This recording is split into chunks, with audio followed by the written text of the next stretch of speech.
Hello, my reading friends. This is Summer, and welcome to my channel Purple Pebble. Today, we are reading a classic Disney story, The Little Mermaid, adapted by Michael Teitelbaum and illustrated by Sue DeSico. King Triton, the great sea king, had many daughters who loved the undersea world. But Triton's youngest daughter, Ariel, dreamed of the world above the water surface, the world of humans. Ariel and her friend Flounder liked to go to the surface to visit Scuttle the seagull. Scuttle told them all about the humans' objects that Ariel found at the bottom of the sea. One day, Triton learned about Ariel's trips to the surface. The Sea King grew very angry. He asked his friend Sebastian the crab to keep an eye on Ariel. A few days later, Ariel noticed a ship sailing way up on the surface of the water. She quickly swam toward it. "Ariel, Ariel, please come back," cried Sebastian as he and Flounder swam after her. When Ariel surfaced, she saw a huge ship filled with sailors. Ariel's eyes lit up. When she spotted the sailor the others called Prince Eric. It was love at first sight. Suddenly the sky darkened. Heavy rain began to fall, and lightning split the sky. The ship was tossed on the waves and the prince was thrown overboard. "I have got to save him," thought Ariel. She grabbed the drowning prince and swam to shore, pulling him onto the beach. Prince Eric didn't stir as Ariel gently touched his face and sang him a love song. Soon Ariel heard the prince's crew searching for him. She did not want to be seen by humans, so she kissed the prince and dove back into the sea. Prince Eric awoke to find Sir Grimsby, his loyal steward, at his side. Sir Grimsby was happy that Eric was alive. "A girl rescued me," said the prince. "She was singing. She had the most beautiful voice." Prince Eric, too, had fallen in love. King Triton was furious when he discovered that Ariel had fallen in love with a human. He rushed to the grotto where Ariel kept her collection of humans' treasures. "Contact between the human world and the mer world is strictly forbidden," Triton shouted. He raised his magic trident and fired bolts of energy around the cave, destroying the treasures. Then the mighty Sea King left. Ariel buried her face in her hands and began to cry. Meanwhile, not far away, evil forces were at work in the undersea kingdom. Ursula, the sea witch, who had tried once before to overthrow Triton, was looking for a way to take over. Through her crystal ball, she could see Ariel crying, and an idea came to her. Ursula sent her slimy eel servants Flotsam and Jetsam to Ariel's grotto. There they convinced the little mermaid that Ursula could help her to get her beloved prince. Ariel was so upset that she ignored Sebastian's warnings and swam off with Flotsam and Jetsam to meet with the sea witch. "My dear," said the witch, "here's the deal. I'll make a potion that will turn you into a human for 3 days.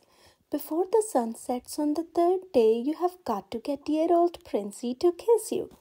If he kisses you, you'll remain human permanently. But if he doesn't, you turn back into a mermaid and you belong to me." In return for the potion, the witch wanted Ariel's voice. "My voice?" asked Ariel. "Without my voice, how can I?" "You'll still have your looks, your pretty face," replied Ursula. After Ariel agreed to Ursula's deal, an amazing change took place. Ariel's voice flew from her body and was captured in a seashell around Ursula's neck. Ariel lost her tail, grew legs, and became a human. When Ariel went in search of the prince, she was helped ashore by her friends. She tried to speak to them, but no sound came out. A short while later, Ariel saw Prince Eric. The prince had been lovesick ever since hearing her sing. At first, the prince thought Ariel was the girl who had rescued him, but when he learned that she couldn't speak, he knew he was wrong.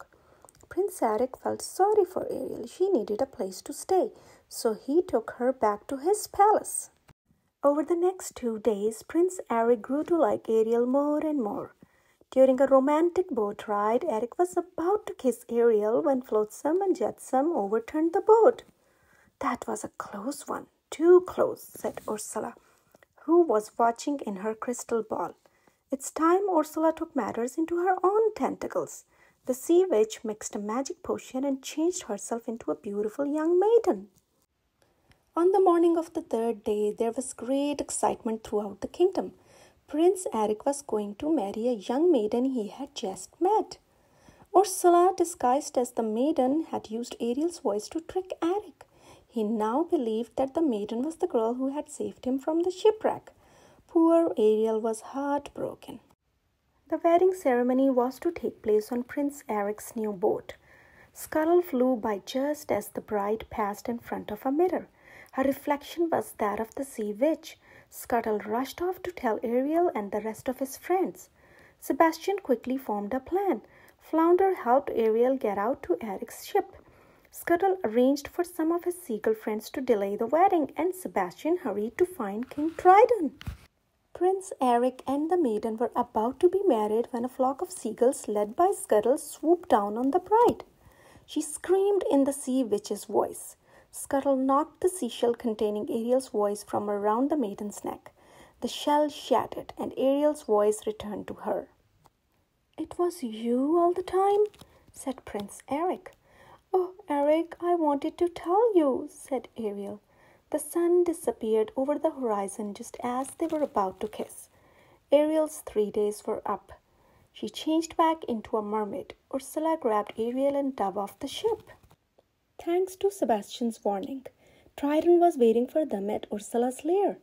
"I might be willing to make an exchange for someone better," cried Ursula. Triton agreed, and he became Ursula's prisoner.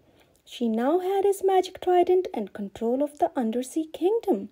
All of a sudden, a harpoon struck Ursula in the shoulder. Prince Eric had come to Ariel's rescue. Together they swam to the surface.